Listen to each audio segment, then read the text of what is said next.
Good morning, I'm Nova Blake, and this is your complete political briefing for Wednesday, April 22nd, 2026. Today, the Iran ceasefire expires at midnight. Vice President Vance is in Pakistan for a last-chance diplomatic push, and Washington is rocked by a wave of resignations that has now touched a cabinet secretary, a senator's nominee, and a member of Congress. Let's get into it, starting with the top stories from across the American political landscape. The 2-week ceasefire between the United States and Iran expires tonight, and the fate of the conflict hangs entirely on what happens in Islamabad. Vice President J.D. Vance, accompanied by Special Envoy Steve Witkoff and Jared Kushner, arrived in Pakistan Tuesday to begin a second round of direct negotiations, but Iran had still not officially confirmed it would send its own delegation as of Monday evening. Iran's parliamentary speaker, Mohammad Bagher Ghalibaf, sent a pointed public warning, saying his country will not accept negotiations under the shadow of threat, while Iran's foreign ministry separately said no decision had been made on attending. The ceasefire, originally set to expire Tuesday night, was extended by President Trump to Wednesday evening. Federal Reserve Chair nominee Kevin Warsh faced a contentious confirmation hearing Tuesday before the Senate Banking Committee, and emerged from it with his path to confirmation still blocked by a single Republican senator. Senator Tom Tillis of North Carolina repeated his vow to prevent a committee vote on Warsh until the Department of Justice drops its criminal investigation into current Fed Chair Jerome Powell. Since Republicans hold only a 12-10 advantage on the Banking Committee, Tillis's single dissenting vote is enough to hold up the nomination entirely. Warsh told senators he would not be President Trump's sock puppet on interest rates, and that Trump never demanded he commit to rate cuts. But Democrats pressed him sharply on $100 million in financial holdings he must divest and on what they called a suspicious reversal from his previous hawkish stance on inflation. Virginia voters went to the polls Tuesday to decide a constitutional referendum that could reshape the balance of power in the United States House. The ballot measure asked whether the state constitution should be amended to allow the Democratic-controlled Virginia General Assembly to redraw congressional districts before the next census, a move that could flip as many as 4 seats from Republican to Democratic in this November's midterm elections.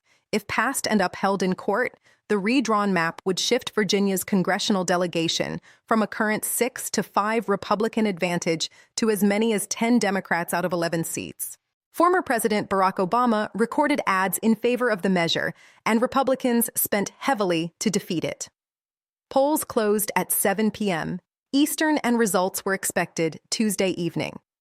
Florida Democratic Representative Sheila Cherfilus-McCormick resigned from Congress on Tuesday, effective immediately, moments before the House Ethics Committee was set to convene to determine her punishment, which was widely expected to include a recommendation for expulsion. The committee had previously found her guilty of multiple violations, including allegations that she and her brother diverted $5 million in federal COVID-19 disaster relief funds to help finance her 2021 congressional campaign. She is separately facing federal criminal charges in Miami and has pleaded not guilty.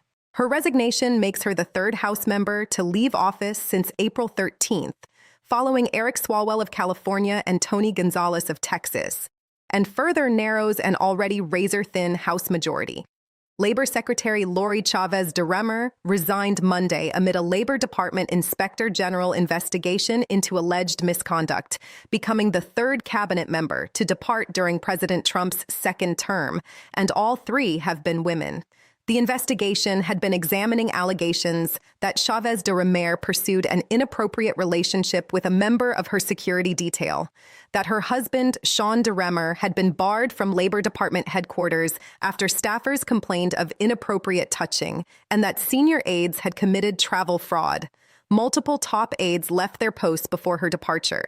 Keith Sonderling, the Deputy Labor Secretary, has been named Acting Labor Secretary. FBI Director Kash Patel filed a $250 million defamation lawsuit Monday against The Atlantic magazine and reporter Sarah Fitzpatrick over a published article alleging he has alarmed colleagues with episodes of excessive drinking and unexplained absences. Patel's 19-page complaint called the piece a sweeping, malicious, and defamatory hit piece and denied all the allegations in the story. The Atlantic responded by saying it stands by its reporting and called the lawsuit meritless. Legal analysts noted that Patel, as a public official, faces a high legal bar under the landmark 1964 Supreme Court ruling in New York Times Company versus Sullivan, which requires proof of actual malice to win a defamation claim.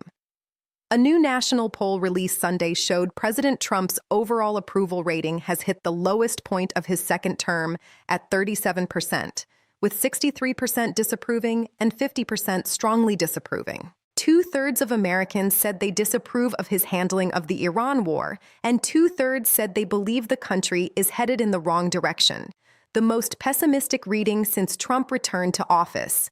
Even within his own party, 26% of Republicans said they disapprove of Trump's management of the war, notably higher than the 17% who disapprove of his job performance overall. The poll surveyed more than 32,000 adults between March 30th and April 13th. Virginia's redistricting ballot measure was on the line Tuesday, carrying stakes far beyond the state's borders. The partisan fight over congressional maps has been unfolding across multiple states following Trump's pressure on Republican-controlled legislatures to redraw districts. If Virginia's measure passed and survives ongoing legal challenges from Republicans who had already blocked it twice in court, it would give Democrats a dramatically improved map heading into the November midterm elections. The special election was the only item on Virginia's ballot Tuesday, and turnout in competitive precincts was being closely watched as a proxy for national enthusiasm ahead of what is shaping up to be an intense midterm cycle. Senate Republicans are running out of time to act on the War Powers 60-day deadline, which arrives April 29th, just 8 days from now. Senators Collins of Maine, Tillis of North Carolina, and Murkowski of Alaska have all publicly stated they expect the administration to either show a credible exit plan or bring an authorization for use of military force, or AUMF, before the Senate by that date. The administration's Iran war supplemental funding request, estimated between $80 billion and $100 billion, remains unsubmitted to Congress. Without a deal in Islamabad or a formal extension of the ceasefire, the administration faces the convergence of an expiring ceasefire, an approaching war powers deadline, and a divided Senate on a critical funding vote all in the same week. Representative Sheila Cherfilus-McCormick's resignation has immediate implications for the House balance of power. Her Florida 20th congressional district, centered in Fort Lauderdale, is a deep blue seat. But Florida's Republican Governor Ron DeSantis has broad discretion over the timing of the special election to replace her. DeSantis's timing decision will determine how long Republicans hold a de facto numerical advantage in the chamber, and for how long Democrats must operate with an even thinner caucus. The seat's departure comes as the House majority has already shrunk to 218 to 213, with the Republican edge down to its narrowest margin since January. Now turning to Washington and the latest actions from the current administration, here are 10 significant developments from the administration this week. President Trump extended the United States-Iran ceasefire past Tuesday night's original expiration, pushing the deadline to Wednesday evening and dispatching Vice President Vance, Steve Witkoff, and Jared Kushner to Islamabad for a second round of negotiations. Iran had not officially confirmed participation as of Monday, but Pakistani officials had secured the venue in anticipation. Trump simultaneously threatened to resume bombing if no deal is reached, telling a reporter that lots of bombs would start going off. He also posted on Truth Social that any agreement will be far better than the Obama-era Iran nuclear deal. The Trump administration accepted the resignation of Labor Secretary Lori Chavez-DeRemer on Monday, appointing Deputy Labor Secretary Keith Sonderling as acting secretary. Chavez-DeRemer becomes the third cabinet official to depart Trump's second term, following Homeland Security Secretary Kristi Noem and Attorney General Pam Bondi, all of whom were women. The Labor Department's Inspector General had been conducting a months-long investigation into misconduct allegations. Sonderling had already been handling much of the department's day-to-day operations in recent weeks.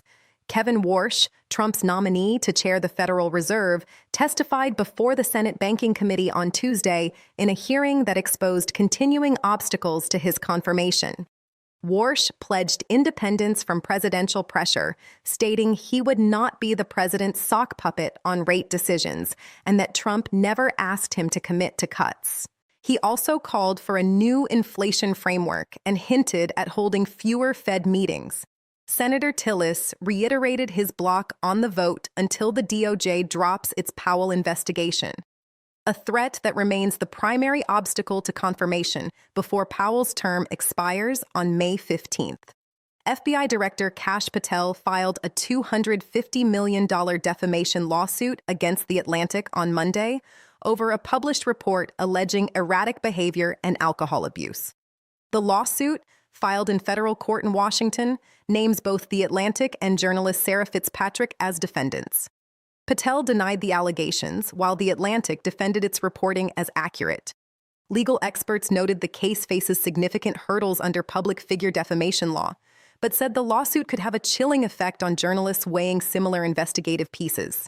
The DOJ's ongoing effort to expand its election integrity enforcement intensified this week, as Assistant Attorney General Harmeet Dillon sent a formal letter to Michigan officials demanding access to 2024 election ballots and records as part of an investigation into alleged election law compliance violations.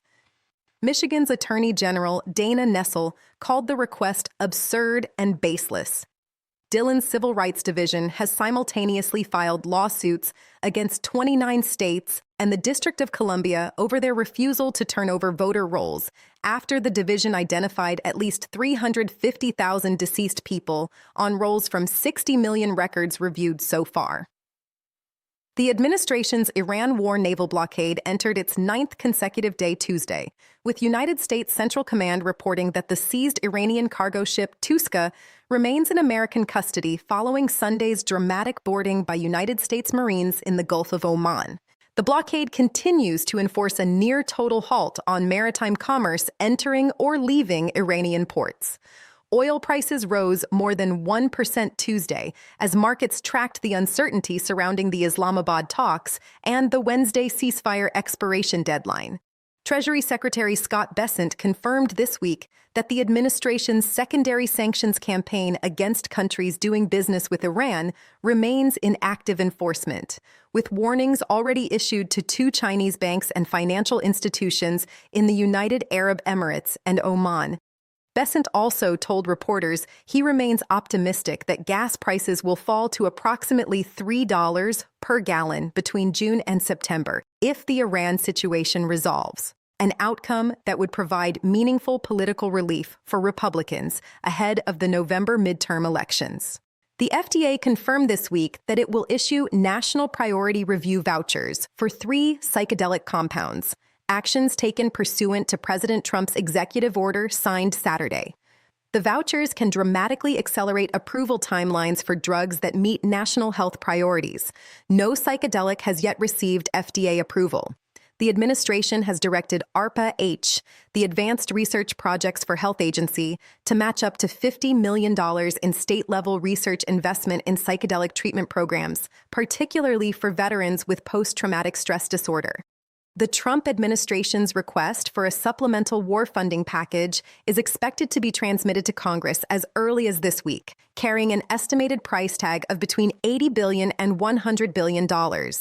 Republican lawmakers have privately signaled the request cannot advance without a formal AUMF debate, which some senators said they intend to force on or around the April 29th War Powers deadline. Senate Majority Leader John Thune has declined to commit to bringing an AUMF to the floor, while noting that Congress will eventually face an inflection point over the war's legal authorization.